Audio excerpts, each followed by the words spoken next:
Attention Sasken shareholders, a critical deadline is approaching.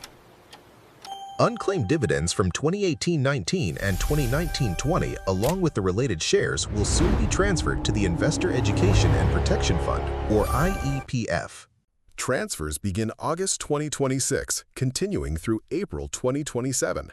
After that, reclaiming becomes a lengthy government process.